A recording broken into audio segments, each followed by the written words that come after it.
মাল্লা কেমন বাজান? দেশি না বিদেশি? হ্যাঁ, টিকটকে আমরা দেখেছিলাম যে খুব বেশ একটা ভাইরাল হয়েছিল বিদেশ এরকম কিছু একটা। এটা কি ওইখান থেকে ইন্সপায়ার্ড হয়? আমি জানি না, এটা আসলে খুবই ইনস্ট্যান্ট ছিল। রাফি এক ধরনের জায়গা থেকে বলল যে ভাই এরকম এখন আসলে এই পর্বের ক্লিপ হ্যাঙ্গে আপনি আসলে দরজায় এসে আপনার উইথ অল গ্যাং জিজ্ঞেস করবেন যে মালটা কেমন। তো ওই জায়গা থেকে এই দেশি বিদেশি শব্দটা চলে আসা এবং কিভাবে যেন এই মুডটা তৈরি হয়ে যায় আমার ঠিক তখন ওই পরিস্থিতির কথা মনে নাই, কিন্তু আসলে এটা আসলে আফটার অ্যাকশন এগুলো তৈরি হয় পারফর্মারদের মধ্যে। এগুলো আসলে প্রি ডিসাইডিং, অনেক কিছু থাকে না, কিছুটা ইম্প্রোভাইজ হয়, কিছুটা পরিস্থিতির মধ্যে দিয়ে তৈরি হয়ে যায়। সো এইভাবেই হয়ে গেছে আর কি। টাকা পয়সা তো এখন মাশাল্লাহ অনেক আছে, যদি ভবিষ্যতে আরো বেশি হয় তখন কি নায়িকাদেরকে সেম ভাবে বলবেন দেশি না বিদেশি? টাকা পয়সা হয়তো ব্ল্যাক মানির স্ক্রিনে ছিল, ব্যক্তি জীবনে আমার কাছে নাই একদমই।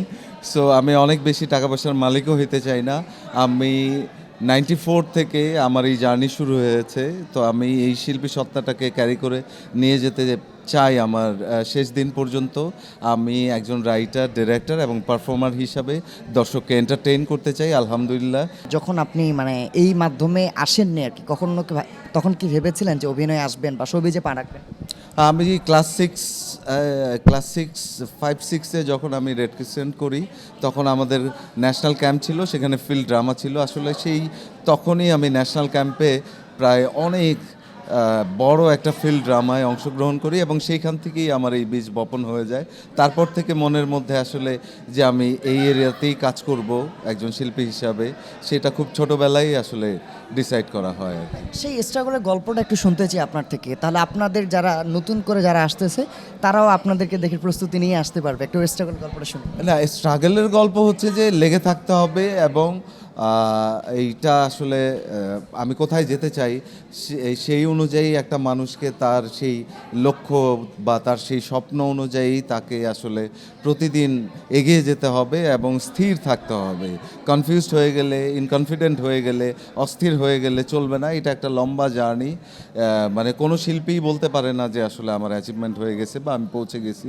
স্টিল অমিতাভ বচ্চনও শিখছে। তো আসলে প্রত্যেকেই যারা আসলে এই আর্ট ফর্মে, এই মিডিয়ামে কাজ করে, তাদের প্রতিদিন শিখতে হয়, প্রতিদিন এগিয়ে যেতে হয়। আমার কাছে মনে হয় যে যারা নতুন, যারা এই মিডিয়ামে কাজ করতে চায়, তারা আসলে আগে ঠিক করতে হবে যে সে আসলে কত দূর পর্যন্ত এই মাধ্যমে কাজ করতে চায় এবং এই মাধ্যমে কাজ করতে হলে চড়াই উতরাই, স্ট্রাগল, অন্ধকার অনেক কিছু ফেস করতে হবে।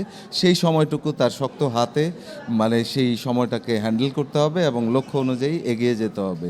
আলহামদুলিল্লাহ 2024-এ যেই সময়ের যা যা ঘটেছে সব কিছুই আমার ছিল এবং আমি হ্যাপি। এবং 2025-এ বাংলাদেশের প্রত্যেকটা মানুষ যেন একটা সুন্দর যেই স্বপ্ন নিয়ে বিগত সময় কাটাইছে এরকম একটা সুন্দর দেশ হয়, সবাই যেন ভালো থাকে এই কামনা করছি। দর্শকদের অগ্রিম হ্যাপি নিউ ইয়ার।